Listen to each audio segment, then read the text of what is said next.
Oke.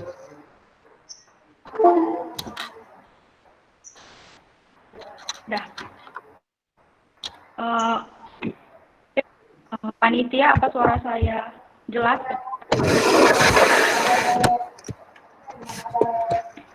Ya, ya.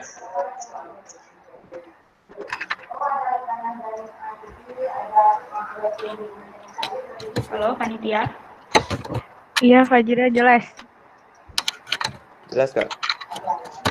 Jelas ya suara. Masih berputus, Kak.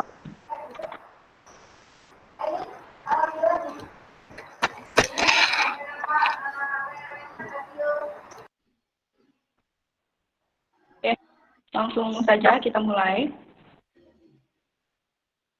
Gimana?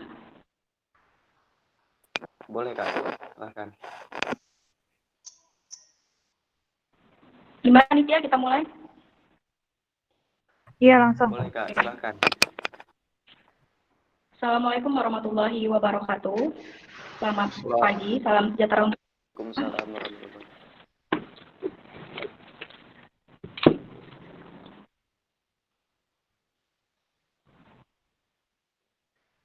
Alhamdulillahirrabbilalamin. Wassalatu wassalamu ala asrofil anbiya'i wal mursalin wa ala alihi wa sahbihi ajma'in. Amma ba'du.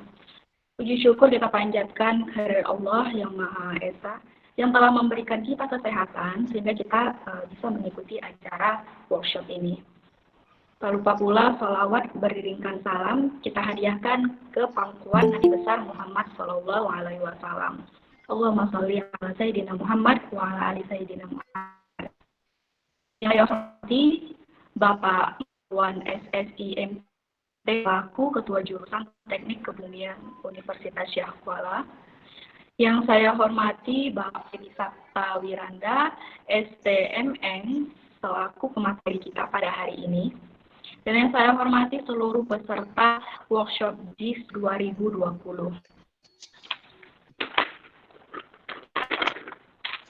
Sebelum memulai, kita memiliki beberapa peraturan dalam workshop ini yang harus sama-sama kita taati. Nah, adapun peraturan yang pertama adalah pelatihan akan berlangsung selama 4 hari, terhitung sejak hari ini, yaitu tanggal 20 Desember, dan kemudian dilanjutkan hingga sampai 2020. Di mana setiap pertemuan pelatihan ini akan berlangsung selama 120 menit, mulai pukul 10 pagi hingga jam 12 siang waktu Indonesia Barat. Selanjutnya, seluruh peserta untuk mengaktifkan kamera video dan mematikan mikrofon selama acara berlangsung. Peserta diharapkan berada di ruangan yang tenang, menggunakan background yang sesuai sehingga tidak mengganggu pelatihan. Peserta kemudian mengisi absensi melalui link yang akan dikirimkan oleh panitia melalui chat pada room meeting ini. Pelatihan berlangsung selama 4 hari, maka total ada 4 absensi yang harus diisi oleh peserta.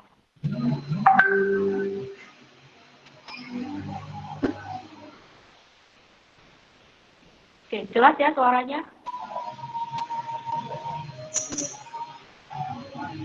Jelas, Kak. Jelas. Oke, lanjut. Peserta dapat mengajukan pertanyaan pada sesi pertanyaan dengan mengirimkan chat pada room meeting dan format nama, skor instansi. Dan selanjutnya akan dipersilakan oleh moderator untuk open mic dan peserta dapat mengajukan pertanyaan secara langsung ke materi.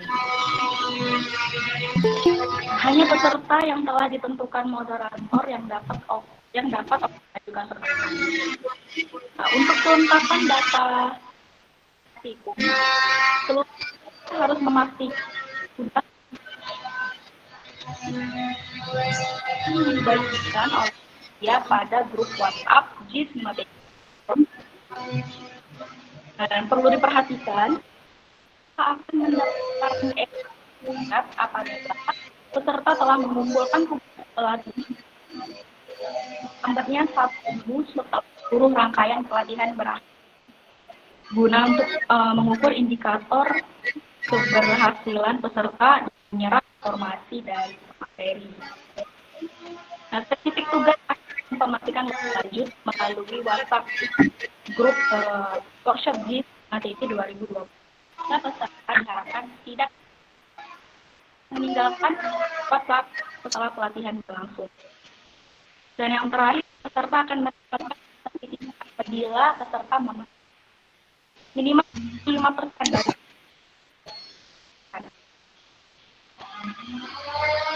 Oke, jelas ya. Kok suara saya masih putus-putus atau gimana panitia?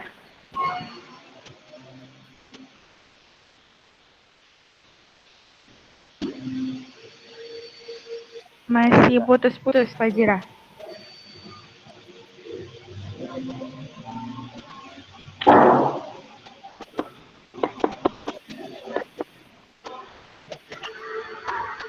Ya, putus-putus ya. Jadi, gimana nih?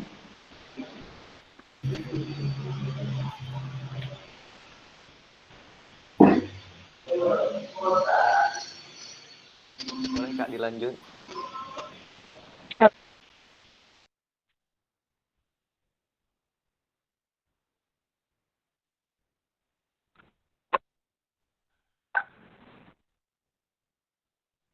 Oke, lanjut ya.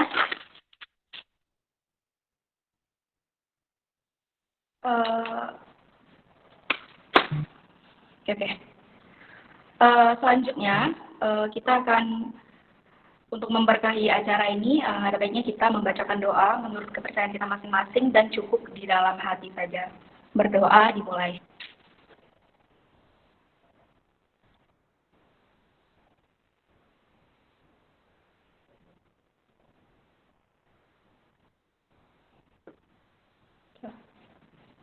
Berdoa selesai. Oke, cara selanjutnya, menyanyikan lagu Indonesia Raya. Di sini peserta cukup mendengarkan audio saja dan diharapkan panitia untuk menghidupkan lagu Indonesia Rayanya. Kepada panitia dipersilakan.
Oke, baik. Acara selanjutnya yaitu pada sambutan dari Bapak Marwan SSI selaku Kajur Teknik Kebumian Universitas Syah Kuala. Kepada Bapak kami persilakan. Assalamualaikum warahmatullahi wabarakatuh. Ya, pada pagi hari ini kita masih diberi kesehatan oleh Allah SWT sehingga kita bisa berkumpul dalam rangka melaksanakan workshop YIS yang akan dibahani oleh salah seorang alumni Pak Freddy, ya. Kemudian selawat dan salam juga tidak lupa kita ucapkan ke Nabi besar kita Muhammad SAW. Penghormatan kami kepada pemateri Pak Freddy, Pak Iqbal, Ketua Himpunan, panitia semuanya, adik-adik yang dengan bersemangat mengikuti melaksanakan kegiatan pembinaan terhadap keilmuan, ya. Mudah-mudahan ini pesertanya berapa orang? 40-an, Pak. 40-an. 48, Pak. Nah, dari 48, kalau seandainya 20% saja yang betul-betul menekuni sampai menjadi darah daging ini, tentu harapan kami sangat besar, ya, untuk di kalian agar bisa mengembangkan keilmuan JS ini dan dapat bermanfaat di dalam aplikasinya nanti, ya. Jadi kalau hanya sekedar belajar sepintas mungkin nggak akan terasa, tetapi kalau betul-betul cintai keilmuan JS ini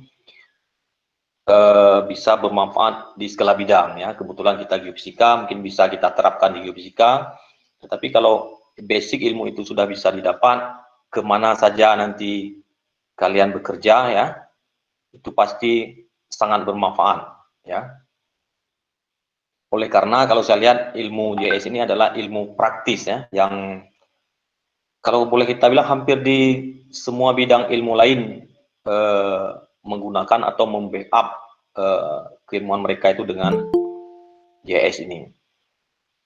Jadi sekali lagi pesan kami dari jurusan ataupun prodi kepada panitia semuanya ini agar bisa menjaga keberlangsungan kegiatan ini. Bukan hanya kegiatan ini, mungkin nanti ada kegiatan-kegiatan yang lain juga, ya, yang tentunya dapat meningkatkan kapasitas, kapabilitas mahasiswa alumni kita nantinya.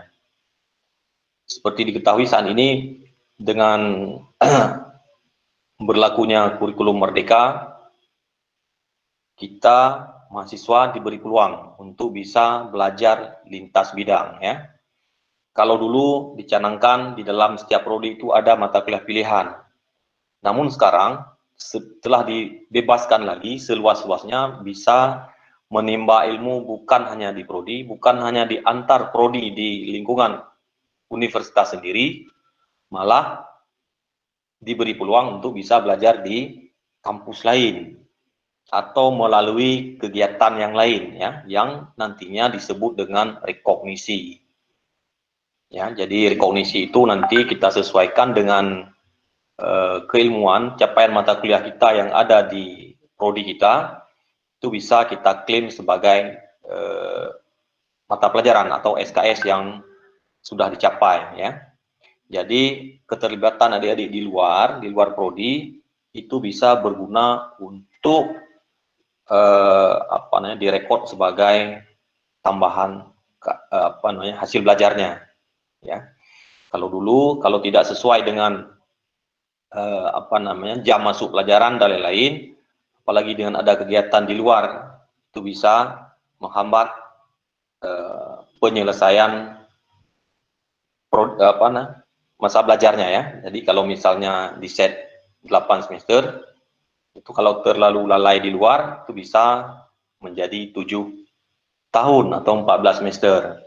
Jadi dengan ada program yang seperti ini, tapi tentunya harus terukur juga, harus pandai-pandai melihat peluang-peluang yang bisa direkognisi oleh prodi, ya, yang bisa direkognisi oleh prodi, dan itu bisa mempercepat atau membuat kalian itu lulus tepat waktu. Sebagai perumpamaan, mahasiswa teknik geofisika pergi ke Pertamina atau apapun perusahaan lain ke sana, pasti mereka paling banyak mendapatkan SKS-nya KP2 SKS ditambah dengan tugas akhir 6 SKS, ya.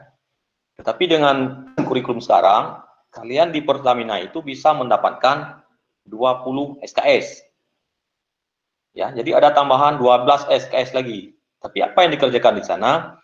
Tentu kegiatan-kegiatan selama 6 bulan di sana adalah kegiatan yang berkaitan dengan keilmuan geofisika. Ya, kalau di Pertamina ya. Jadi misalnya kita ambil katakanlah temanya tentang seismik. Nanti ada mata kuliah yang beririsan bukan hanya dengan seismik, tetapi ada mata kuliah project dan lain-lain yang bisa juga ada dalam mata kuliah pilihan ya. Yang penting nanti kita sebelum berangkat kita rekognisi dulu calon rekognisinya, kita bahas apa-apa yang akan dikerjakan di sana, kita hubungi kontak person atau pembimbing yang ada di Pertamina, nanti kita sesuaikan waktu ada di pulang nanti setelah 6 bulan di sana, kalian akan mendapatkan ataupun 4 bulan gitu ya, mendapatkan SKS-nya 20. Jadi nggak perlu lagi nanti Pak Marwan tolong lapor ke dosen ini, saya nggak masuk kuliah, bagaimana dikasih tugas saja, gitu kan. Nah, sekarang nggak perlu lagi. Jadi dengan adanya program Kampus Merdeka ini sebenarnya memberikan manfaat besar bagi mahasiswa. Dan sekali lagi pada Pak Freddy ini yang merupakan angkatan pertama teknik geofisika ya, tentu memiliki jiwa cinta alma mater ya. Kalau di teknik ada cinta alma mater ya? Bang, apa nama ini ya? Programnya kan ada tuh di Fakultas Teknik. RCA, Pak. RCA, Pak. RCA. Ya. Ceritanya apa? Kepanjangannya? Reuni Cinta Alma Mater, Pak. Nah, ini berarti Pak Freddy ini cinta alma mater nih. Ya, jadi kalian manfaatkan, begitu juga dengan Pak Freddy, betul-betul dengan tulus, ikhlas ya, melaksanakan kegiatan ini. Semoga kedepannya JS ini bisa kesehatan juga, apalagi sekarang pandemi, tiap hari kita lihat pemetaan mapping dan lain itu diperlukan ya. Jadi tidak saya perpanjang lagi ini mukadimahnya, kita berikan kesempatan kepada Pak Freddy untuk melaksanakan workshopnya. Berapa hari? 3 hari ya? 4 hari, Pak. 4 harinya. Dari 4 hari itu tentu nanti bisa menghasilkan sesuatu dan itu menjadi basic ke depannya untuk lebih didalami lagi, untuk yang lebih advance ya. Amin. Itu saja yang bisa saya sampaikan. Mudah-mudahan kita semua pada hari ini sampai seterusnya diberikan kesehatan oleh Allah SWT, terbebas dari pandemi ini yang sedang mewabah, jaga kesehatan, protokol COVID, ya, jangan sampai kita menjadi bagian yang tertular atau bahkan kita nantinya yang akan menularkan kepada orang lainnya, itu perlu kehati-hatian. Terima kasih. Saya akhiri. Assalamualaikum warahmatullahi wabarakatuh. Waalaikumsalam warahmatullahi wabarakatuh.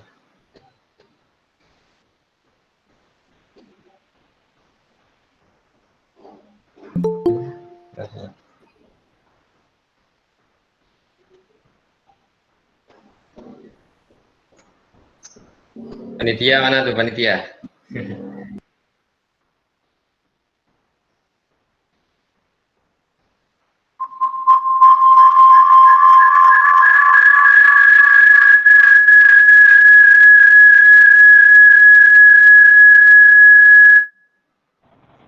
Oke, lanjut cara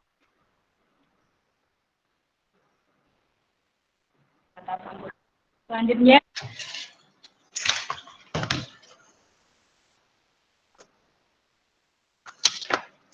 Dan panitia mau untuk men-screenshot.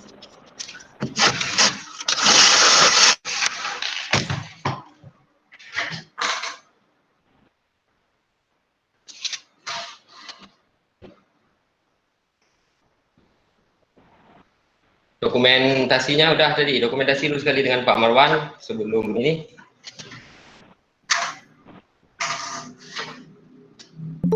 Halo? Ya, dokumentasi dulu sekali ini dengan Itu jurusan kita kan. Siapa panitia udah di screenshot mungkin nanti?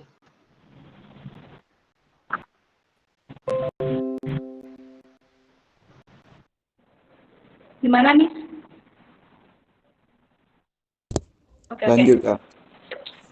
Oke, acara selanjutnya yaitu acara yang kita tunggu-tunggu, yaitu pemaparan materi oleh Bapak Freddy Sabta Wiranda. Dan yang perlu teman-teman ketahui bahwasannya workshop ini berlangsung selama 4 hari dan itu kita melaksanakannya secara bertahap-tahap, mulai dari pengenalan aplikasi GIS serta nanti akhirnya membahas tentang bagaimana sih aplikasi GIS itu untuk geofisika sendiri. Nah, materi ini akan disampaikan oleh Bapak Freddy Sabta Wiranda STMN. Saya akan membacakan sedikit biodata singkat beliau tentang perjalanan kuliah beliau. Beliau S1 Teknik Geofisika Universitas Syah Kuala, bidang GIS dan remote sensing. Kemudian beliau melanjutkan S2 Teknik Geomatika di Universitas Gajah Mada, bidang geoinformatika. Nah, keahlian beliau ini sangat nggak perlu diragukan lagi karena memang latar belakang beliau juga sudah tentang GIS ya. Jadi memang sangat relevan latar belakang beliau dengan tema kita pada hari ini, yaitu membuka rahasia aplikasi AGIS guna menjadi lirikan dalam eksplorasi geofisis. Oke, kepada Bapak Freddy kami persilakan dengan segala hormat.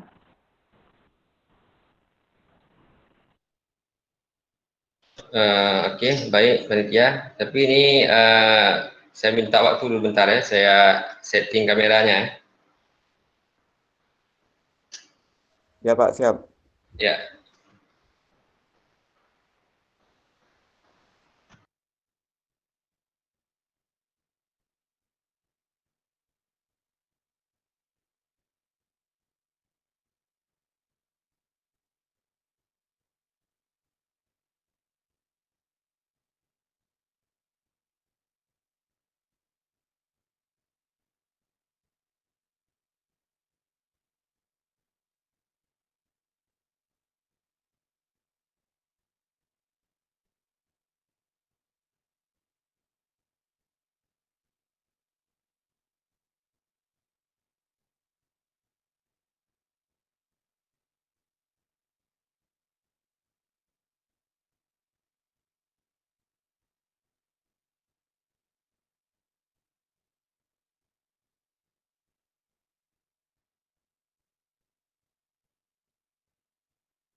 Sambil menunggu Bapak ya, baiknya teman-teman memastikan dulu apakah tools-tools yang sudah dikirim panitia di grup sudah diinstal.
Kita tunggu sebentar lagi ya, saya coba ganti laptop dulu ya. Ini kalau nggak ada gambarnya juga kayaknya kurang asik gitu ya. Baik, Pak. Oke, Pak, Baik, baik. Pak. Mungkin peserta pun Pak lagi siap-siap ini baca modul mungkin dan sebagainya. Oke ya, untuk peserta coba dulu baca, kemudian kemarin sudah dibagi bahan-bahannya kan?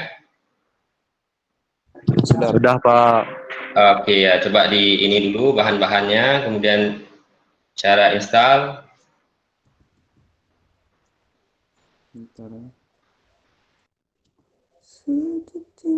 Oh,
Gimana? Sudah kelihatan?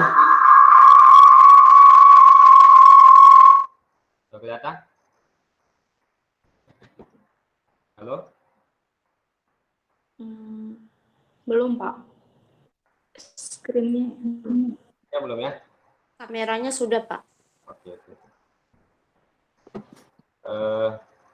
Baiklah, kita mulai ya. Assalamualaikum warahmatullahi wabarakatuh. Waalaikumsalam warahmatullahi wabarakatuh. Waalaikumsalam warahmatullahi wabarakatuh.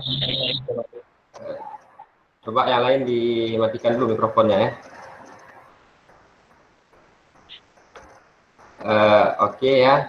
Yang pertama, mohon maaf ini karena ada sedikit gangguan teknis tadi di kameranya. Karena kayaknya kalau kita presentasi tanpa ada interaksi fisik atau tanpa kita bisa melihat juga agak kurang ini gitu ya, kurang serik karena kita biasa bertatap muka gitu ya. Oke lah, yang pertama sekali terima kasih yang sebesar-besarnya tadi kepada Tuan Jurusan kita Pak Marwan, juga sekalian beliau sebagai koordinator prodi teknik geofisika ya, telah mendukung, mensupport.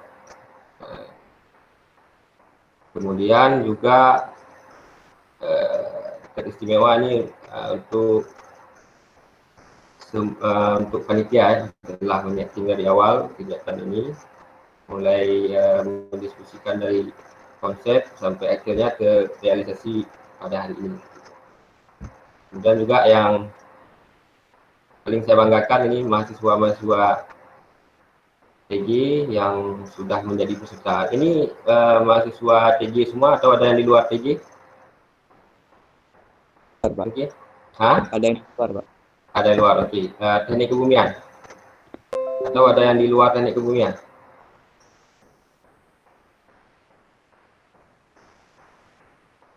Ada yang di luar teknik kebumian? Enggak?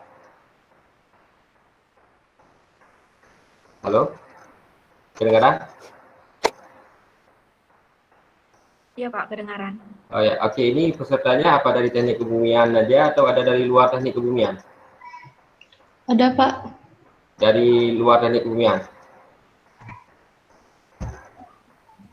Oke, dari istimewa ini berarti untuk semuanya ya, peserta yang telah hadir pada hari ini. Mungkin nanti mekanismenya kita untuk awal kita pahami dulu konsep GIS-nya, begitu ya. Jadi saya harap kita semua di sini aktif, interaksi. Jika ada yang tidak paham langsung kita diskusikan, begitu. Jadi jangan kelihatan seperti saya menceramahi kalian, tapi kita metodenya diskusi, begitu ya. Jika ada yang tidak paham atau ingin ditanyakan, langsung aja ditanyakan. Jadi jangan nanti segan atau malu dalam bertanya atau berdiskusi, begitu ya. Oke, untuk tahap awal kita akan memahami dulu tentang konsep dari GIS atau sebuah ilmu pemetaan.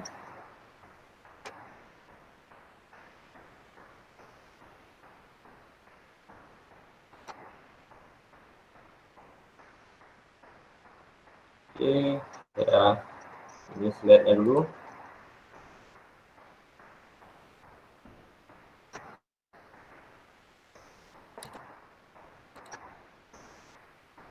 Kelihatan? Kelihatan. Oke.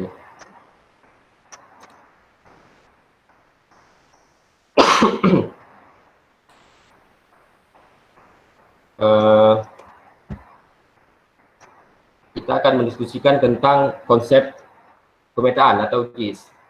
Jadi GIS yang kita dengar-dengar selama ini itu adalah aplikasi atau proses dari sebuah pemetaan seperti itu. Jadi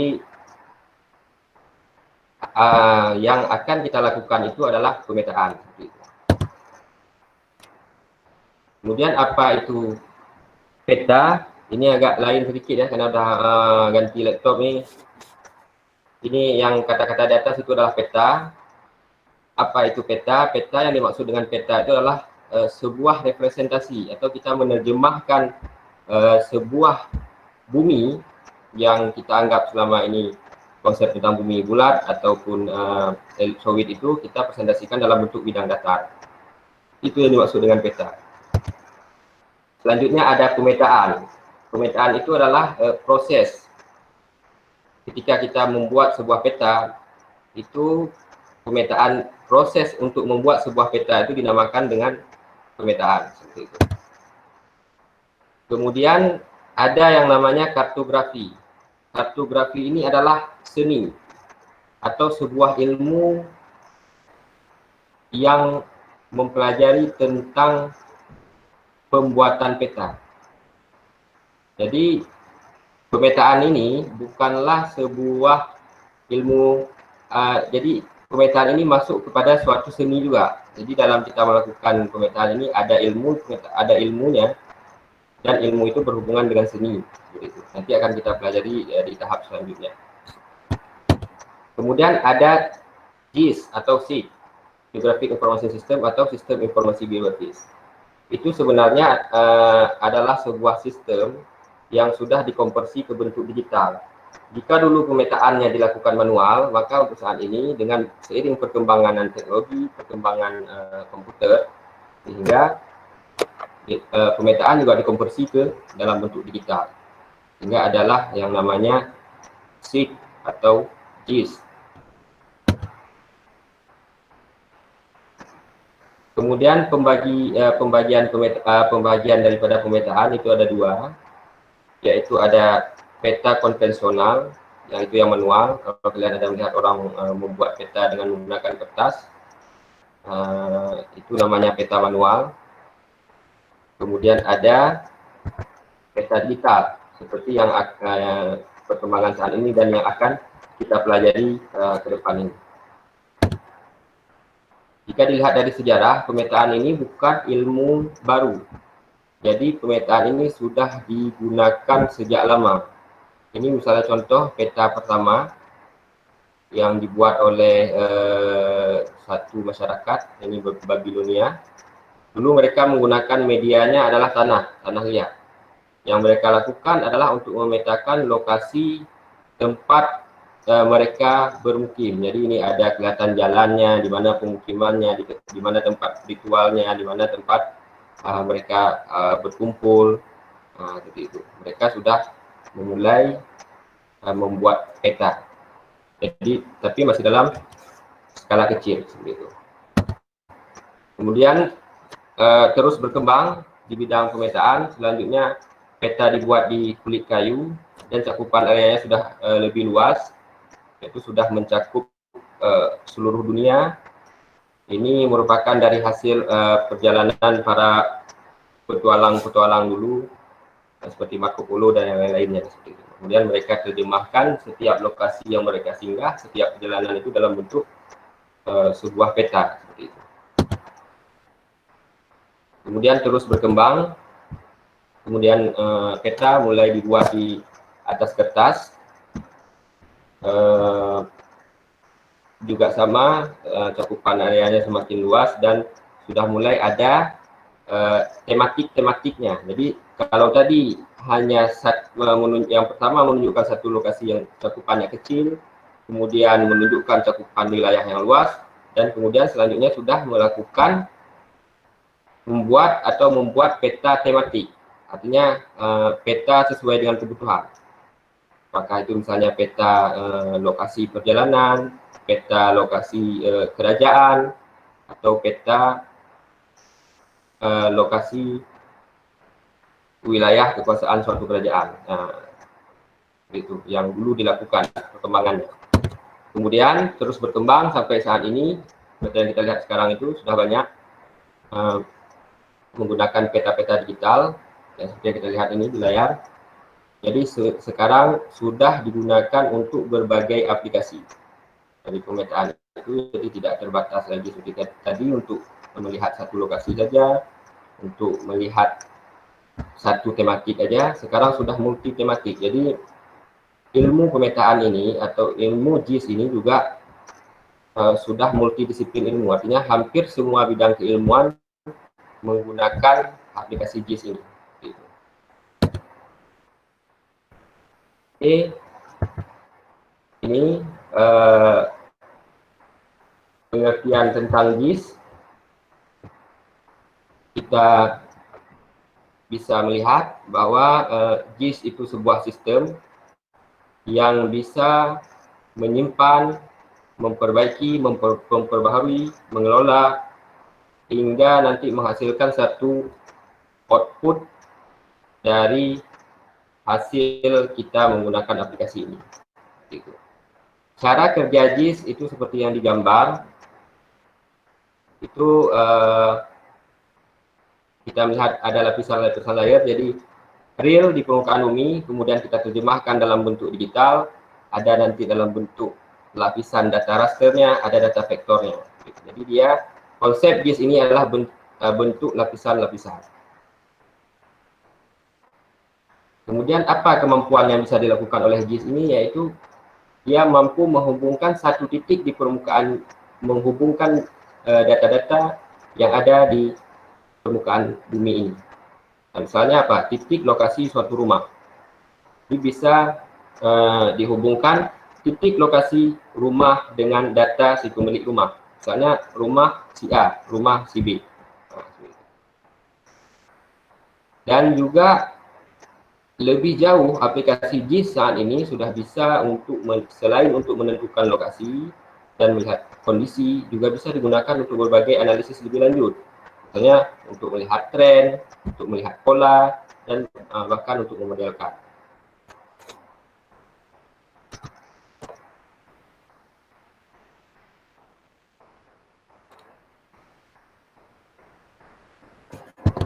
Oke, ini masih tersambung kan? Masih, Pak. Oke. Ya, Mas, Pak. Ya, kita lanjut ya. Kemudian ini tadi kan JIS merupakan suatu komponen, sebuah sistem. Jadi yang namanya sistem pasti dia ada komponen-komponen yang melengkapi sistem-sistem tersebut, yang sehingga dia disebut sebuah sistem dan bekerja secara bersama-sama atau bersinergi. Ya. Ini sistem atau ini komponen-komponen yang ada di dalam sebuah sistem JIS. Ada usernya, yaitu kita sebagai penggunanya daripada aplikasi ini. Kemudian ada hardware-nya, yaitu laptop atau PC yang kita gunakan untuk menjalankan aplikasinya. Kemudian ada data.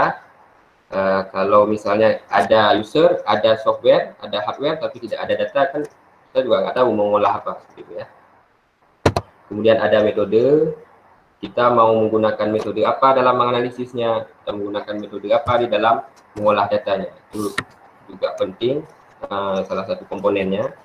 Kemudian ya yang paling pentingnya adalah software. Ketika ada semuanya, ketika nggak ada software, kita mau mengolah bagaimana?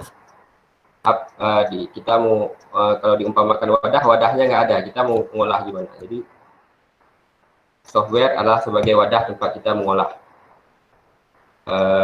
Jadi ini sistemnya, komponen-komponennya. Kemudian kita masuk ke data. Apa saja data SIG tersebut? Jenis pertama dari data SIG itu adalah data spasial. Apa itu data spasial? Artinya data yang memiliki referensi geografis di atas permukaan bumi. Artinya dia mengandung nilai angka tertentu yang menunjukkan lokasi dia di permukaan bumi. Nanti akan kita bahas tentang lokasi tersebut. Kemudian ada yang namanya data atribut. Itu data keterangan seperti kita bilang tadi. Misalnya ada sebuah titik rumah yang bergeoreferensi spasial. Kemudian ada keterangan dari rumah tersebut. Misalnya rumah si Erwin, ada nama jalannya, dan data-data atribut lainnya. Kemudian data spasial ini dibagi lagi menjadi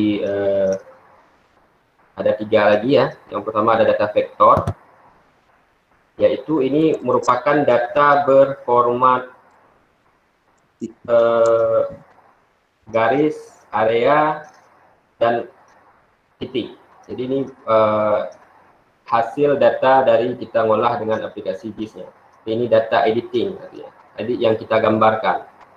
Kemudian ada data raster. Data raster ini merupakan data foto udara atau citra dari suatu permukaan bumi. Jadi dia dalam bentuk pixel-pixel seperti itu. Kemudian ada yang namanya data DEM. DEM ini adalah data yang menunjukkan ketinggian di permukaan bumi seperti itu. Jadi topografinya, keadaan kontur buminya.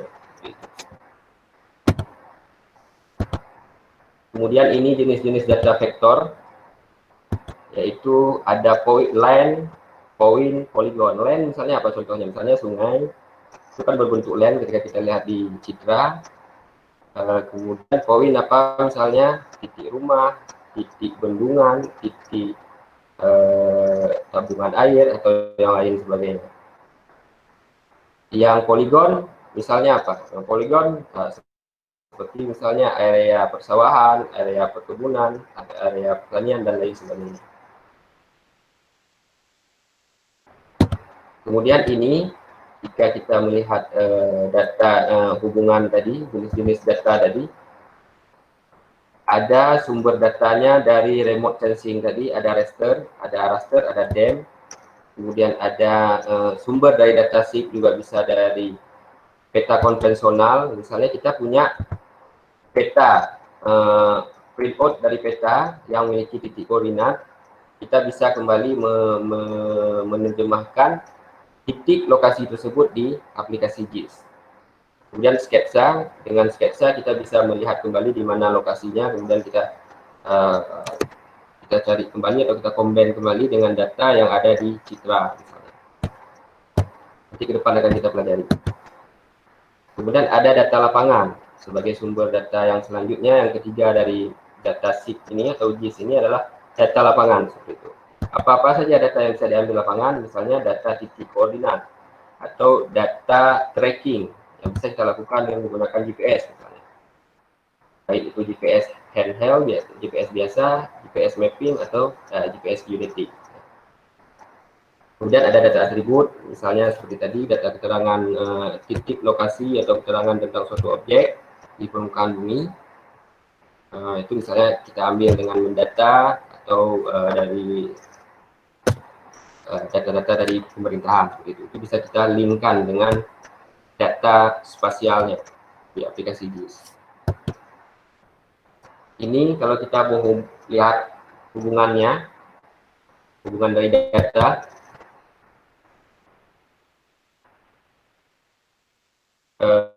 ada data atribut, tadi bisa sumbernya dari lapangan. Kemudian ada data vektor. Data vektor bisa sumber dari peta konvensional dari peta yang printout, baik dalam bentuk digital maupun yang dalam bentuk non-digital. Kita bisa lihat kembali dan bisa kita digitasi kembali. Juga data vektor bisa dari lapangan, misalnya dari sumber GPS tadi, begitu. Kemudian ada data raster. Itu hasil diperoleh dari data remote sensing atau sekarang dari foto udara juga termasuk. Oke, ini yang paling penting juga yang harus kita pahami sebelum kita menggunakan aplikasi GIS, yaitu tentang konsep buminya. Apa hubungannya konsep tentang bumi dengan GIS?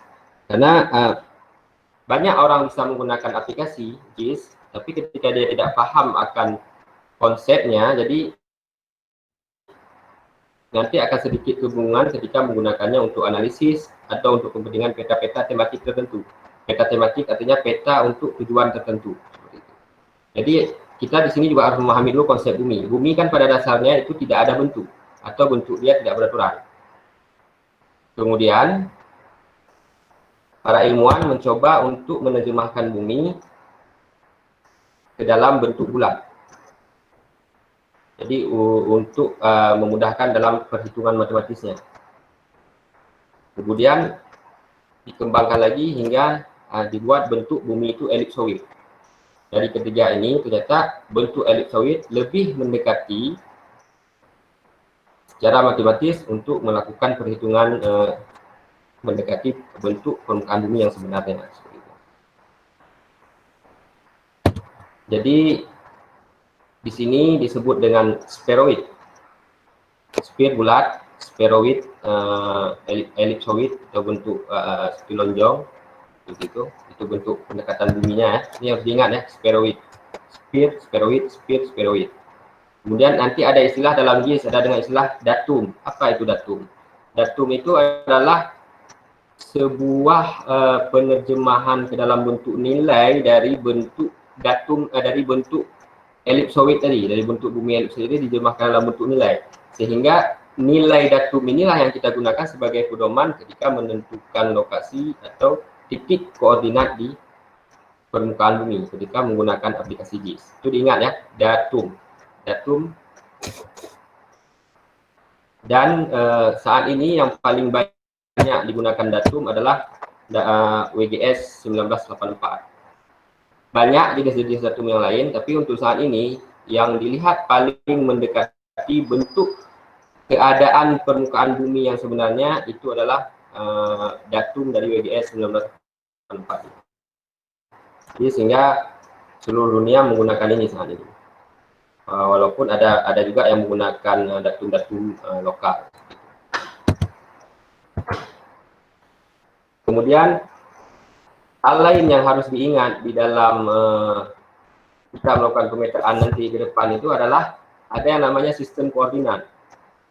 Apa itu sistem koordinat? Sistem koordinat adalah untuk menerjemahkan setiap lokasi dalam bentuk datum tadi ke dalam bentuk angka yang lebih detail lagi, sehingga kita bisa melihat nilai angkanya atau nilai koordinat di setiap titik yang kita klik di permukaan bumi nanti. Jadi sistem koordinat ini juga ada dua macam.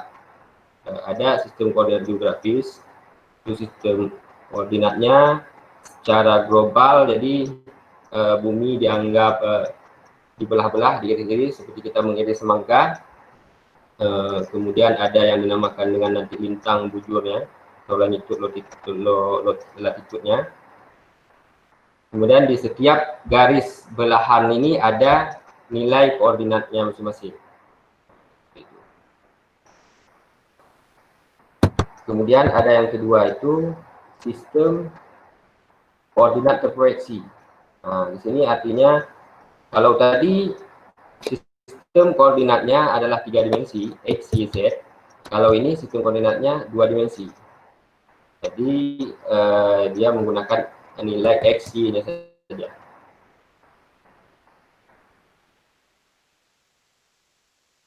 Perbedaannya jika yang terproyeksi ini dia tidak menghitung garisnya atau hitungan seluruh buminya itu dalam secara keseluruhan, tapi membagi dalam bentuk zona-zona atau zon-zon.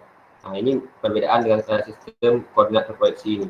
Misalnya saat ini yang paling banyak digunakan dan dianggap paling teliti yaitu sistem koordinat UTM. Jadi UTM ini membagi zon-zonnya, ada zon utara dan ada zon selatan seperti itu. Jadi ini dianggap lebih teliti dan lebih akurat ketika kita menggunakan dalam proses pemetaan. Terutama kita yang berada di garis khatulistiwa, karena dia UTM ini menggunakan sistem proyeksinya atau menerjemahkan bola bumi tadi, elipsoid bumi tadi ke dalam bentuk bidang datarnya menggunakan bentuk tabung istilahnya. Jadi dia dibelah tabung seperti kita kupas semangka dari samping, dia dibelah jadi satu hamparan bidang datar tadi yang memiliki nilai X dan Y. Nah, kemudian kita masuk ke aplikasi GIS. Apa aja aplikasi dari GIS? Ternyata dia ada 2 jenis sekarang yang berkembang di dunia. Ada yang tidak berbayar atau free, ada yang berbayar. Yang akan kita pelajari GIS ini adalah aplikasi yang berbayar. Aplikasi yang tidak berbayar yang sangat populer saat ini misalnya Quantum GIS. Kemudian kalau yang berbayar yang paling populer ArcGIS.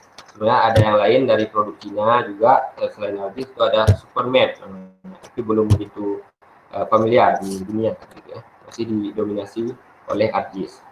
Dan kalau yang free lebih didominasi oleh QuantumGIS. Ada beberapa yang lain juga. Kemudian masing-masing ada plugin yang bisa dikoneksikan. Kalau di ArcGIS kita lihat dia ada beberapa plugin atau bahagian sub-subnya yang lain, aplikasi subnya. Misalnya ada ArcMap, ada ArcCatalog, ada ArcScan, ada ArcGlobe, ada ArcReader.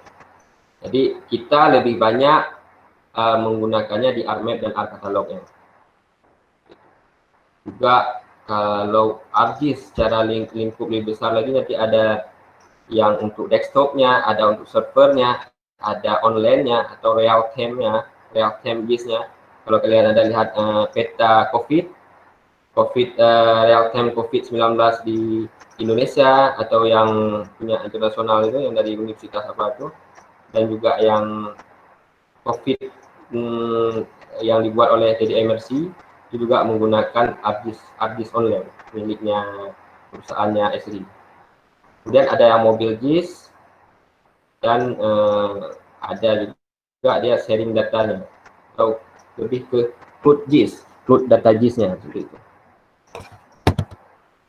Oke, jenis tadi kita ada bahas tentang jenis tematik. Kita bisa lihat ini ada beberapa jenis data tematik yang bisa kita hasilkan. Misalnya ada peta administrasi, kalian pernah lihat peta batas kampung, batas kecamatan, batas kabupaten, batas negara. Itu dinamakan dengan peta tematik khusus di bidang administrasi.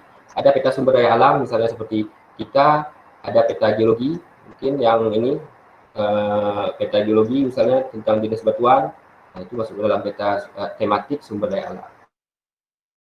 Kemudian ada peta topografi nanti. Nah, kalau di bidang-bidang lain ada peta sosial, misalnya peta tentang kerentanan konflik di suatu wilayah, secara konflik sosial. Juga peta kesehatan, misalnya kita bisa melihat seperti yang tadi saya bilang bahwa ada peta tentang penyebaran dari virus COVID-19 misalnya. Nah, itu juga kita dengan adanya teknologi GIS ini, dengan adanya aplikasi GIS ini sangat membantu para tenaga kesehatan dan para pengambil kebijakan dalam mengantisipasi atau melakukan pencegahan dari sebuah penyakit. Ini kita lihat hasil akhir dari sebuah peta itu, selain dalam bentuk digital juga bisa dalam bentuk printout. Misalnya seperti ini. Ya. Kita lihat ada peta sumber daya alamnya, peta SDA, peta administrasi. Ini misalnya kalau yang berhubungan dengan kita, peta topografi, ini menunjukkan peta land lintasan seismik yang akan dilakukan pengukuran. Jadi di peta ini ada geolistrik, penampang geolistrik. Jadi kita bisa memetakan dengan adanya peta, kita bisa menggunakan ini sebagai perencanaan awal ketika mau ke lapangan.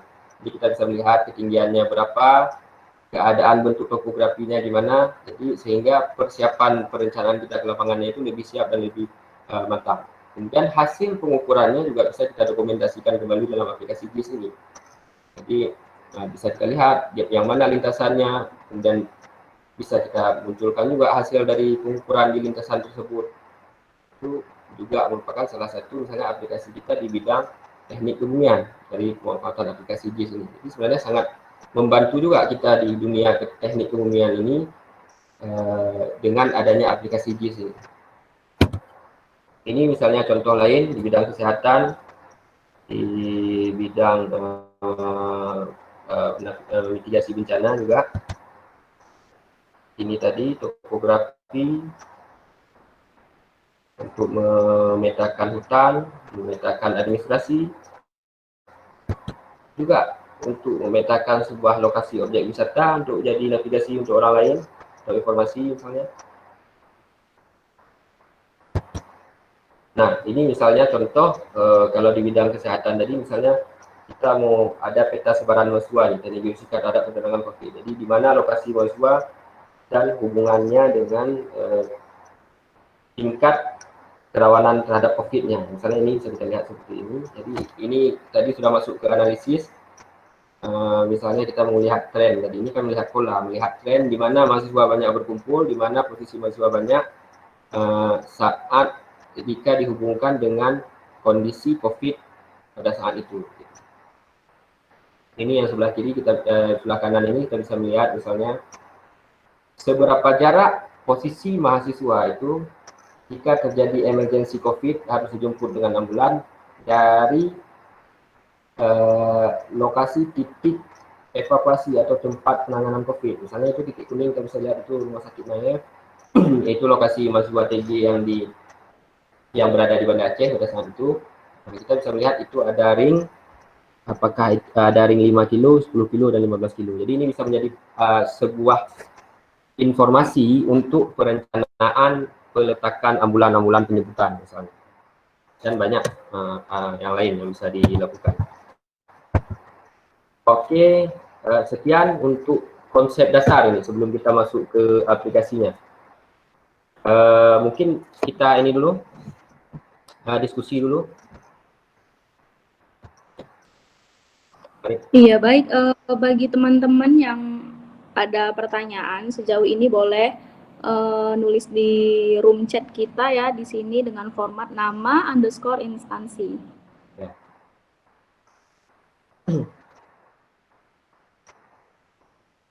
Silakan ya. Atau kalau ada yang bingung, di mana bingungnya boleh juga. Misalnya bilang, oh saya bingungnya di sini Pak. Oke, nggak apa-apa. Karena konsep ini perlu juga ini ketika kalian paham akan konsep ini juga ini yang membuat kalian akan bertahan dan mau belajar lebih lanjut tentang JIS ini. Tapi ketika kita tidak paham, kita tidak mengerti tentang apa sebenarnya JIS ini, itu yang membuat kita bosan. Karena nanti ketika kita lihat, ini kan masih penjelasan aja mungkin udah ada yang jelimet kan kepalanya, atau ada yang ada cabang-cabang. Nanti kalau kalian lihat aplikasinya lagi lebih jelimet lagi. Lihat aja nanti tool-toolnya tuh, dengan lihat aja tuh, entah apa-apa tuh di tombol-tombolnya, kata-katanya ya, teks-teksnya itu macam-macam. Jadi makanya di situ kenapa di sini saya tekankan kalian ngerti dulu, paham dulu, kenal dulu dengan JIS-nya.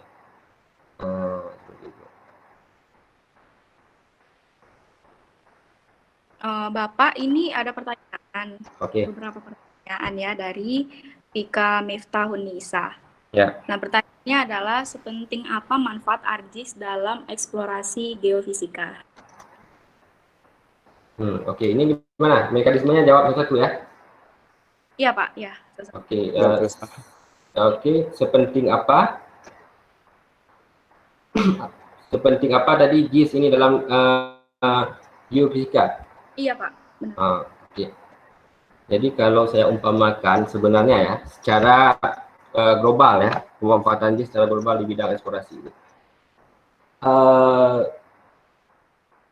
Ketika kita mau jalan, yang pertama harus kita gunakan ketika kita akan berjalan itu apa? Mata kan? Kita harus melihat dulu. Ya. Ini analogi yang paling mudahnya mungkin.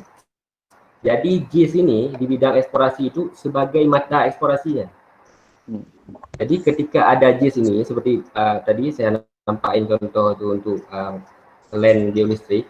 Ketika ada JIS ini, kita bisa melihat lokasi yang akan kita lakukan survei misalnya. Jadi kita udah tergambar dulu lokasinya seperti ini, kemudian kita tambahkan lagi tadi layer data dam-nya, ketinggiannya kita bisa lihat, oh daerah ini ternyata curam, daerah ini ternyata agak sedikit landai. Nah, jadi dengan ada ini informasi ketinggian ini topografi, kita bisa melakukan perencanaan. Berarti ke sana nggak bisa nih kita pakai mobil Avanza nih, harus double kabin. Nah, kalau misalnya daerah medannya itu nggak bisa naik Avanza, kita gunakan Avanza misalnya, apa yang terjadi di lapangan? Bisa-bisa kan pengukuran yang akan kita lakukan gagal kan? Ketika satu kali itu pengukuran gagal atau menyita waktu lebih banyak, artinya apa yang akan terjadi? Akan ada kerugian ya, artinya akan ada kos yang bertambah, juga akan ada waktu yang bertambah untuk melakukan survei untuk bisa mengidentifikasi wilayah yang akan kita lakukan survei. Itu Jadi sebegitu pentingnya. Jadi kalau di tubuh kita penting JIS itu seperti mata. Tapi karena kalau untuk kita selama belajar mungkin itu tidak terlalu penting karena lokasi kita sudah tahu, sudah memang sudah medannya kita juga nggak terlalu rumit. Misalnya seandainya satu perusahaan A melakukan eksplorasi, dia perusahaan itu dari Amerika melakukan eksplorasi di Indonesia. Apakah mereka tahu medan dengan keadaan di Indonesia? Kan enggak. Kalau mereka percaya sama orang Indonesia, bisa aja mereka tipu untuk sampai tengah hutan udah di mereka yang dieksplorasi ya, bukan sumber daya alamnya lagi yang dieksplorasi. Jadi mereka, misalnya satu perusahaan di Amerika, ketika dia mau melakukan eksplorasi di Indonesia, mereka terlebih dahulu sudah memiliki peta-peta tersebut. Peta pernah melakukan peta tentang pengukuran apa aja yang pernah dilakukan, kemudian peta topografi, mereka lihat semua tuh. Nanti kalau kalian bergabung di perusahaan, nanti kalian akan lihat bagaimana perencanaan ketika melakukan sebuah eksplorasi di suatu titik yang direncanakan. Oke, itu. Mungkin ini Pak, kan itu nanti kita Pak menggunakan JIS yang Putus, nggak dengar. Gimana? Kan tadi kan ada di tentang JIS yang berbayar yang free juga Pak. Jadi itu kendalanya kita di bagian mana? Banyak tools yang nggak bisa kita gunakan jika kita Putus-putus Kak. Putus-putus suaranya. Putus-putus ya? Ya. Boleh diulangi? Ya. Coba diulangi mungkin.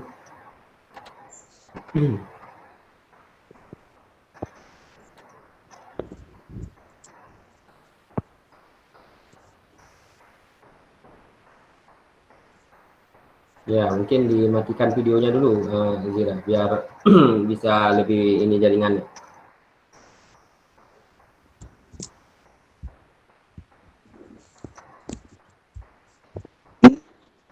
Ya, gimana tadi pertanyaannya?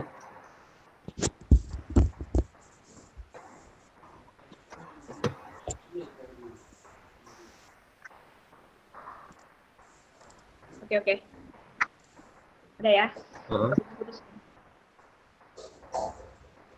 Jadi Pak, pertanyaannya itu tentang mengenai JIS yang berbayar sama yang enggak. Itu nanti kira-kira kendala kita di situ di bagian mana ya Pak, ketika kita menggunakan JIS yang free? Ada tools-tools tertentu yang nggak bisa kita gunakan. Ini saja Pak. Oke, ini maksudnya untuk ketika kita berada di dunia kerja nanti ya. Jadi begini, antara yang berbayar dengan tidak berbayar sebenarnya secara tool, secara teknologinya atau semua kelengkapannya itu tidak ada beda, sama. Yang membedakan usernya tatapan cara menggunakannya, artinya apa? Tampilannya itu, face-nya itu yang berbeda. Tampilan bentuknya itu aja yang berbeda. Secara konsep pemanfaatan dan aplikasinya itu sama antara yang berbayar dengan tidak berbayar. Itu sama, tapi yang membedakan apa? Kalau di dunia kerja saat ini misalnya lingkungannya, artinya kan setiap aplikasi itu ada lingkungannya. Ketika sebuah lingkungan itu yang didukung adalah aplikasi ArcGIS, jadi ketika kita menggunakan bukan aplikasi ArcGIS akan menyulitkan kita ketika melakukan sharing data. Itu yang menjadi perbedaannya, lingkungannya. Misalnya seperti kita Indonesia itu kan dikenal dengan negaranya ArcGIS. Jadi ketika misalnya kita gunakan Quantum, mungkin agak sedikit kesulitan ketika kita berbagi sharing data nanti. Dan juga misalnya di pemerintahan lebih banyak sekarang ini menggunakan ArcGIS. Jadi hanya yang membedakan hanya di lingkungannya saja, tapi sebenarnya secara penggunaan toolnya itu, manfaat toolnya itu sama, ada semua. Nah, misalnya seperti saya gunakan dua-duanya. Saya menggunakan ArcGIS, saya juga menggunakan Quantum. Jadi memang secara penggunaan, secara kita sebagai user, kalau misalnya yang saya rasakan itu, ada di bahagian-bahagian tertentu memang yang lebih mudah kita menggunakan atau lebih stabil kita menggunakan di Quantum, ada yang free maksudnya, kemudian ada bahagian-bahagian tertentu yang lebih mudah kita gunakan di ArcGIS. Tapi kalau secara keseluruhan itu sama pemanfaatannya, cuman lingkungan aja. Misalnya kalau kalian sekarang belajarnya ArcGIS, kemudian nanti kalian misalnya kalian belajar Quantum setelah ini, misalnya kalian fokusnya belajar GIS-nya yang Quantum, kemudian kalian nanti magang di Bapeda itu agak sedikit kurang memahami tentang Quantum, mereka tahunya ArcGIS. Jadi lingkungan seperti itu, maksudnya ketika kalian akan beradaptasi dengan lingkungan orang yang menggunakan ArcGIS dengan kalian yang menggunakan Quantum, di komunikasi itu yang agak sedikit mungkin terhambat. Nah, itu aja yang membedakannya sebenarnya. Jadi Pak, kalau dominannya, kalau misalkan kita keluarnya nanti lebih ke dominan ke ArcGIS atau QGIS Pak? Jadi lebih menguntungkan kita nih, bisa menentukan dari sekarang, oh saya mau belajar ArcGIS lah daripada QGIS itu. Ini untuk lingkup Indonesia atau internasional? Boleh Pak, boleh keduanya.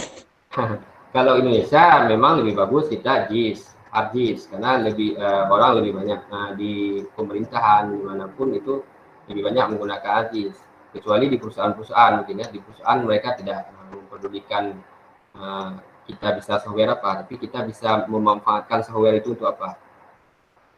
Itu ya bedanya konsepnya. Tapi kalau di perusahaan, apalagi dunia internasional, itu malahan Quantum lebih dominan sebenarnya, lebih dominan digunakan.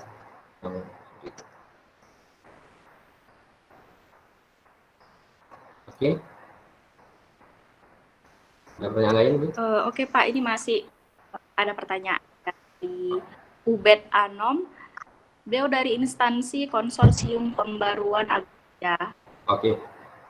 Nah, pertanyaannya itu, sejauh mana GIS dapat dipergunakan untuk memperkuat data sosial ekonomi masyarakat? Oke, di bidang sosial ya. Pemanfaatan GIS di dunia sosial dan ekonomi itu yang paling full mungkin menggunakan adalah negara-negara maju. Nah, misalnya yang paling dekat, saya beri contohnya misalnya Australia. Australia hampir semua bidang di negaranya itu menggunakan GIS sebagai basisnya, basis datanya. Jadi ini negara Australia, jantung pengelolaan Australia itu adalah GIS. Nanti kalian bisa lihat di internet, bisa lihat di mana pengelolaan Australia, baik di bidang apapun, di bidang transportasi, bidang teknologi, pengelolaan jaringan misalnya, di bidang apa lagi, di bidang supply, pendataan pajak, bidang pendataan penduduknya, kalian bisa lihat itu. Salah satu yang paling dekat lah dengan kita itu Australia misalnya. Itu mereka jantung pengelolaan negaranya itu adalah basisnya GIS, basis datanya. Nah, kalau manusia itu jantungnya itu adalah GIS.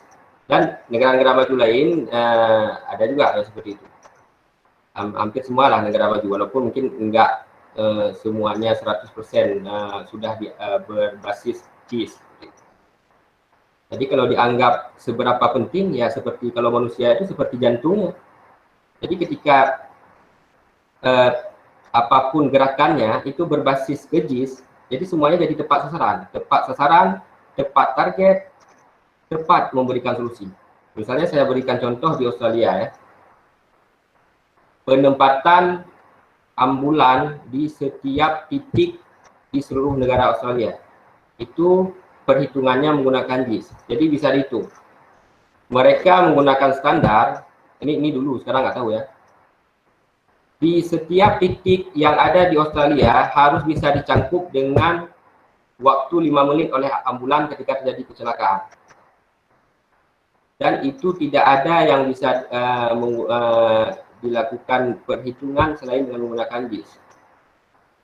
Jadi kalau di Australia, kalau terjadi kecelakaan, 5 menit setelah terjadi kecelakaan itu ambulan langsung sampai. ketepatan waktu itu gimana bisa dibuat karena memanfaatkan aplikasi JIS yang namanya nanti ada analisis network. Nah, itu udah JIS tingkat lanjut ya.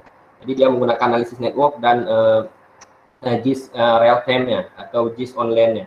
Jadi dalam waktu segitu mereka para apa namanya JIS analisisnya dinas kesehatannya Australia lah kita bilang ya.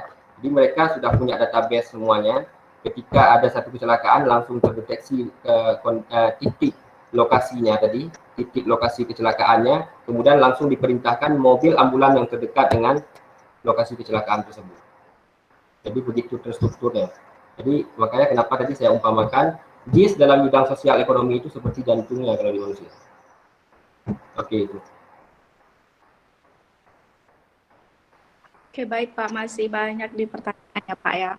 Dari Sultan Khairullah. Ya. Apa saja software pendukung dan add-on atau extension yang bisa disematkan dalam tools-tools pada ArcGIS? Oke. Sangat banyak ya kalau kita sebutkan satu mungkin nggak habis 1 jam nanti ya untuk menyebutkannya gitu ya. Jadi sangat banyak. Kalau kita bilang cakupan besarnya seperti ini. Ada tool yang untuk pemodelan. Kita bisa memodelkan banjir, memodelkan longsor. Seperti tadi ya kalian lihat contoh tadi tentang mitigasi bencana Gunung Merapi tadi. Itu salah satu dia memanfaatkan salah satu tool yang ada di ArcGIS, yaitu untuk memodelkan mitigasi bencana gunung api.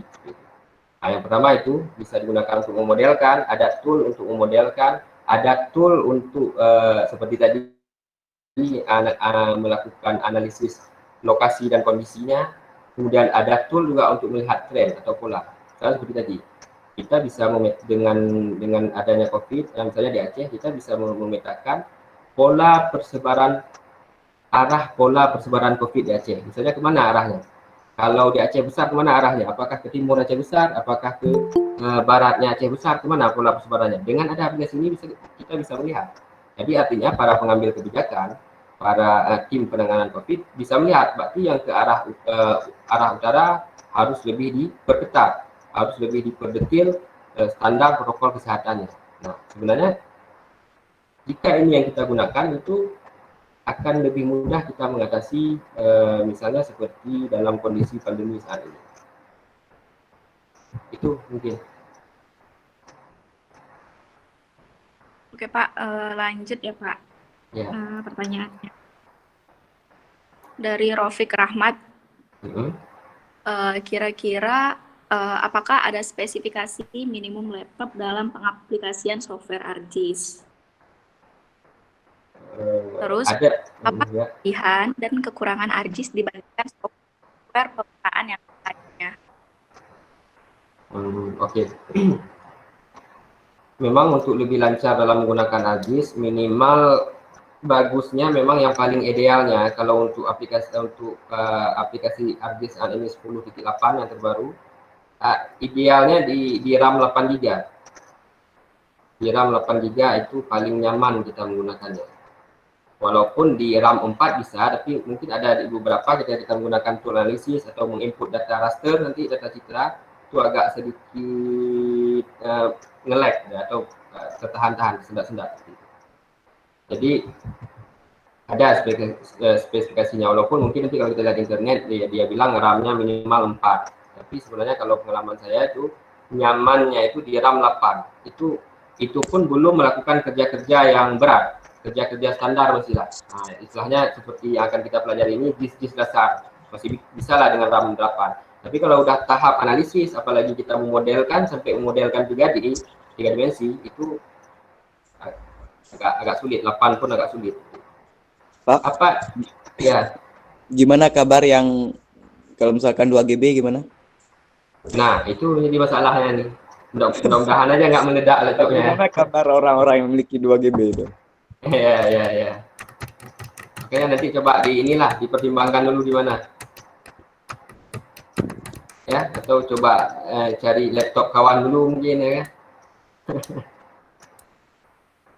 Kemudian tadi ada apa bedanya gitu ya? Apa membedakan ArcGIS dengan aplikasi lain? Yang membedakan misalnya dengan kuantum tadi juga dari sisi speknya. Kalau kuantum mungkin masih nyaman kita gunakan 4, dan kalau nggak salah itu spek kuantum terbaru 3 titik sekian itu masih bisa digunakan di RAM 2 GB. Jadi dari sisi keringanan memang aplikasi lain atau kekurangan hard disk ini memang dia agak sedikit berat, artinya memerlukan spek komputer yang lebih tinggi. Tapi sebenarnya dengan dia meminta spek yang lebih tinggi kayak gitu, juga hasil yang diperoleh atau tool yang diberikan ke kita itu powerful. Misalnya full 100%, kita bisa menggunakannya lebih mudah. Memang misalnya seperti kuantum tadi, memang sama, tapi dia ketika kita menggunakan toolnya itu agak sedikit lebih jelimet. Apakah cara kita install pluginnya dulu, pluginnya harus di setting gini dulu, harus setting gitu dulu. Nah, gitu.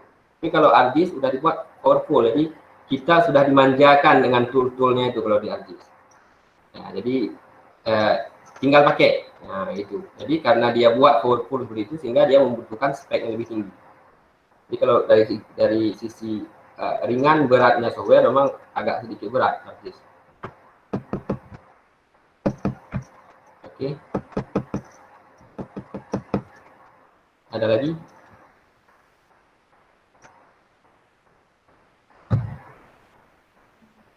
Masih ada Pak.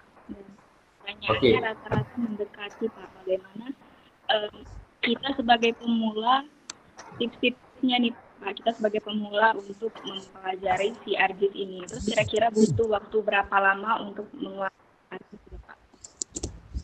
Ya, oke. Sebenarnya gini ya, kalau cerita pengalaman, saya itu awalnya dari tidak menyukai. Jadi saya bukan ketika melihat ArcGIS itu langsung suka. Pertama saya lihat ArcGIS ketika kuliah dulu kayak kalian, itu software yang paling malas saya lihat. Karena ketika dibuka aja itu udah kayak ranting-ranting pohon ya dalam software. Nanti kalian buka lah ya, tombolnya. Apalagi kalau diklik satu menu tuh, muncul lagi dia, diklik lagi cabangnya, muncul lagi. Nah gitu. Jadi tipsnya kenapa saya bisa suka, makanya seperti tadi, kenapa saya tekankan kita harus mengerti dulu tentang atau mengenal dulu GIS-nya itu. Karena itu, dulu kenapa awalnya saya tidak suka, karena saya nggak mengenal dulu. Tapi saya lihat langsung aplikasinya, oh ini nggak iya, ini membosankan sekali ya aplikasinya. Mending belajar server aja lah yang mudah. Mending belajar aplikasi-aplikasi yang lainnya lebih mudah. Nah, gitu kan. Karena saya nggak mulai dengan mengenalnya dulu, tapi saya melihat dulu, langsung melihat aplikasinya. Tapi ternyata ketika saya sudah mengenal, nah seperti tadi lah konsepnya yang saya pasang dulu di kepala saya pelajari, saya cari bahwa ternyata GIS itu fungsinya seperti ini, manfaatnya seperti ini, cara kerjanya seperti ini, outputnya seperti ini, data inputnya seperti itu. Ketika itu sudah tergambarkan di kepala kita, itu akan menjadi kita memotivasi diri kita untuk mau terus menggali dia atau menggunakan aplikasi itu. Mungkin itu jadi tips. Jadi kalian harus mengenal dulu. Makanya di sesi ini kalian tanya sehabis-habisnya. Jadi kalau ada yang bilang, Bang, Pak, saya bosan sekali ketika mendengar tentang jenis data-data spasial. Nah, langsung aja seperti itu. Jadi biar kita jelaskan, biar jadi kebosanannya ketika bisa melihat satu kata itu jadi hilang. Nah, gitu ya. Mungkin motivasinya seperti itu. Kalian coba mengenal dulu, seperti bilang tadi, kan manfaatnya sangat besar. Kalau di bidang dunia eksplorasi itu menjadi matanya, kalau kita analogikan ke manusianya. Kalau di bidang tadi, di bidang pengelolaan manajemen secara negara, malahan lebih besar, negara secara keseluruhan, malahan itu menjadi jantungnya. Kalian bisa lihat bidang apapun ya. Dari mulai bidang yang paling urgen di sebuah negara apa misalnya? Bidang keamanan, pertahanan dan keamanan negara. Itu kalau nggak ada aplikasi GIS ini, mereka kalang kabut. Termasuk militer kita, misalnya TNI, itu kalang kabut kalau nggak ada data GIS itu. TNI itu sudah menggunakan data GIS sejak tahun 1923 ya, kalau nggak salah. Itu mereka sudah menggunakan data GIS untuk mengelola keamanan negara kita, baik di laut maupun di darat. Di laut misalnya nanti ada data batimetri namanya, dia untuk melihat keadaan bawah permukaan laut, sehingga kalau kita punya kapal selam itu nggak nabrak karang, jadi kapal selam itu bisa jalan lancar, dan ketika dia menembakkan torpedo ke lawan juga tepat sasaran, bukan tembaknya ikan paus ya, Kan rugi torpedo kalau tembak ikan paus. Sebenarnya mau tembak kapal selam Malaysia misalnya. Itu fungsinya. Ini sangat penting daripada aplikasi JIS ini. Jadi kalau seperti itu yang kita pahami, sehingga itu membuat kita semangat untuk belajar. Karena kita sudah mengenal dan kita tahu fungsi dia untuk kita. Misalnya kita mau nanti ke depan saya mau fokus di bidang eksplorasi migas dengan menggunakan seismik. Nah, seperti tadi kita sudah tahu bahwa fungsi dia itu untuk bidang seismik adalah untuk melihat perencanaan awal. Nah, ini kan jadi semangat, jadi motivasi baru kita. Artinya kalau kita hanya bisa aplikasi seismik aja, hanya bisa melakukan pengukuran seismik aja, artinya kan ada sesuatu yang kurang. Tapi ketika bisa kita menguasai satu lagi JIS, jadi lebih sempurna keilmuan kita, basic ilmu kita. Jadi mungkin nanti ketika kalian daftar di perusahaan juga akan lebih cepat diterima ketika kalian buat di CV-nya menguasai ArcGIS, menguasai software apa misalnya untuk seismik, Petrel, atau di bidang geofisik software apa. Oke.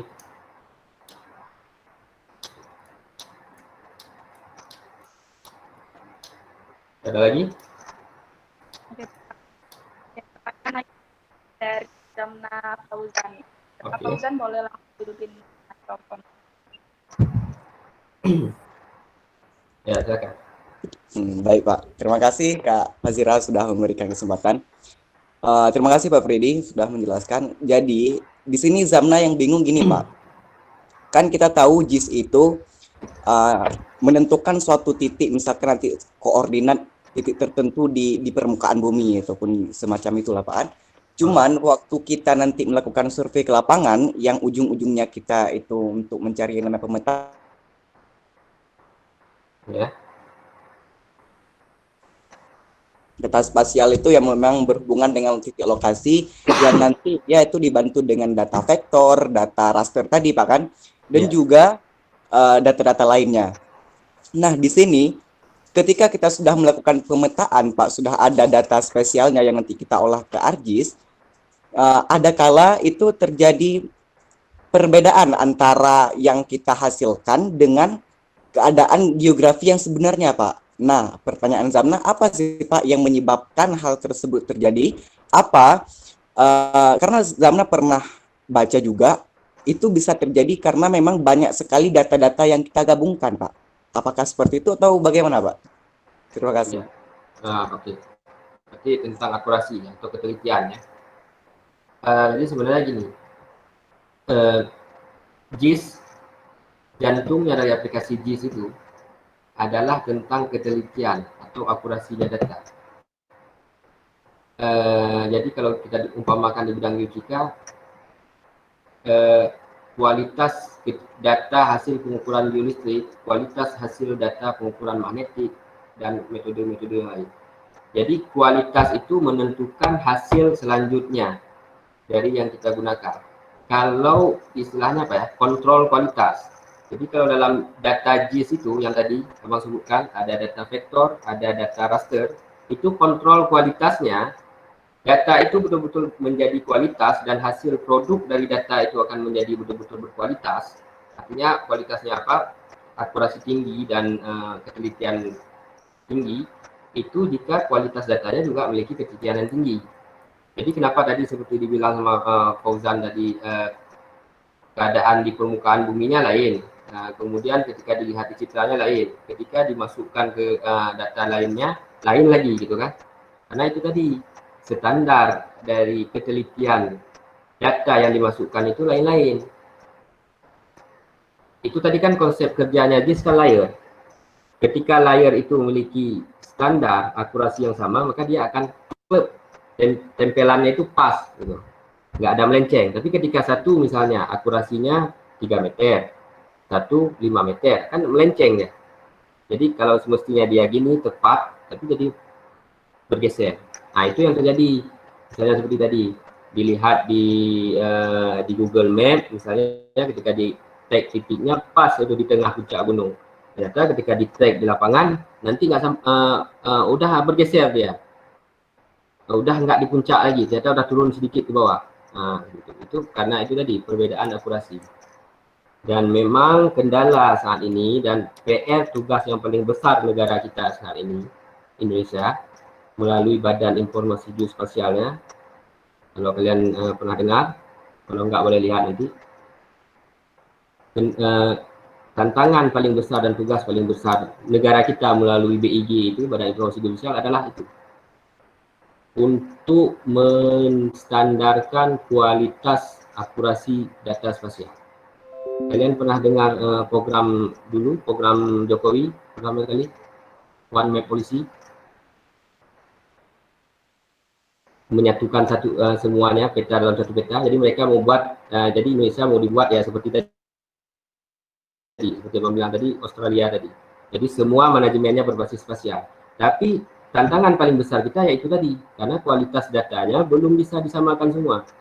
Yang satu ini sekian akurasinya, yang satu sekian. Jadi pas digabungkan nggak nyatu seperti kita gabungkan puzzle. Jadi satu naik ke atas, satu naik ke bawah, satu lari ke kiri, satu lari ke kanan.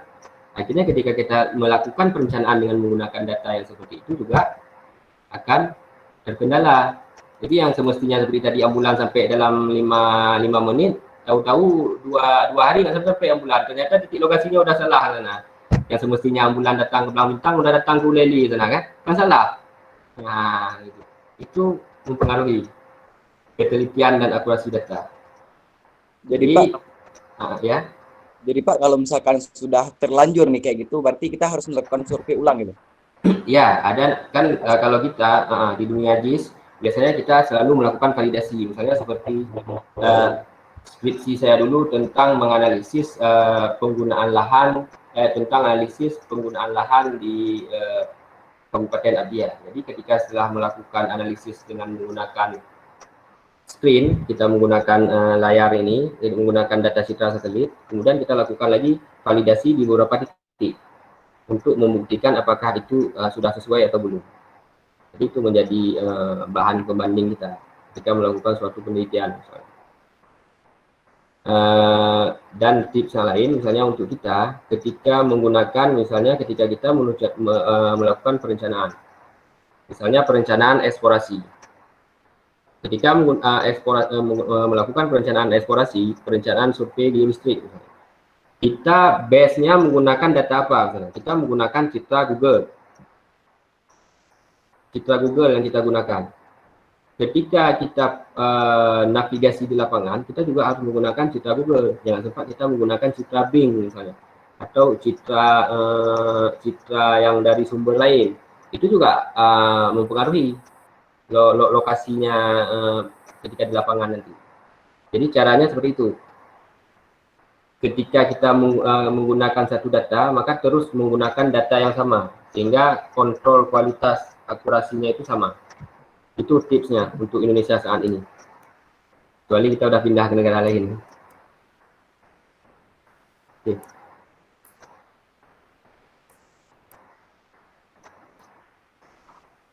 Oke, baik Pak.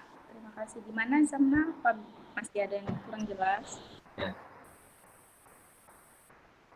Atau yang udah mulai garut-garut kepala, yang udah mulai keningnya berkerut itu boleh tanya aja nih Pak, kayaknya ini udah nyut-nyut nih Pak. Nah, bilang aja di mana nyut-nyutnya, udah tahu nanti bisa dikasih obat ya. Udah ada tuh pertanyaan lagi di kolom. Sekali lagi. Oke, sekali lagi diingatkan kepada seluruh peserta untuk tidak lupa mengisi absensi. Yang linknya sudah di-share di chat dari room ini ya. Jadi gini Pak, ada pertanyaan lagi nih dari alumni kita juga, Bang T. Rizal. Mungkin Bang T boleh langsung dihidupin aja mikrofonnya.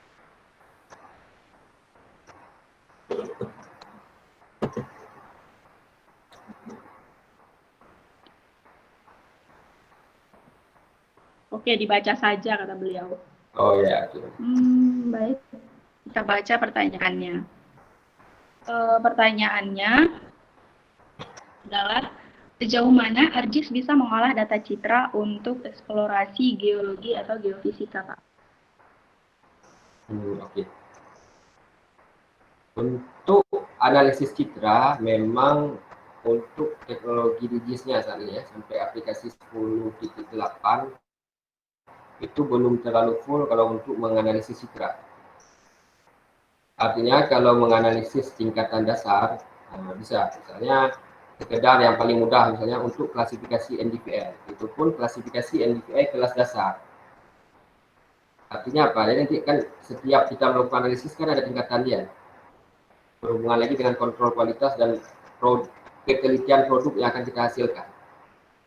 Nah, biar lebih paham gini, misalnya kita melakukan pengukuran biolistrik dengan bentangan yang lebih panjang atau dengan metode yang lebih kompleks, misalnya antara 1D, 2D, dan 3D. Itu kan akan menghasilkan kualitas data yang berbeda, hasil yang berbeda. Sama di dalam menggunakan GIS, ketika kita masukkan data citra tadi, ketika kita menganalisis dengan ArcGIS, dia hanya bisa, kalau Informaka hanya sampai 1D dia mampu dia untuk melakukan analisis citra. Untuk sampai 2D, 3D dia nggak sanggup lagi, udah angkat tangan dia. Nah, seperti itulah kira-kira ya. Jadi dia menganalisis citra itu hanya mampu dengan tingkat dasar. Misalnya untuk NDVI, untuk klasifikasi semi otomatis mungkin namanya, yang bisa dilakukan di ArcGIS. Tapi ketika kita perlu analisis yang lebih detail atau yang lebih dalam, itu memang tidak recommended untuk kita menggunakan ArcGIS. Tapi ada aplikasi lain, misalnya seperti NP yang lebih powerful, khusus untuk melakukan analisis citra. Mungkin itu.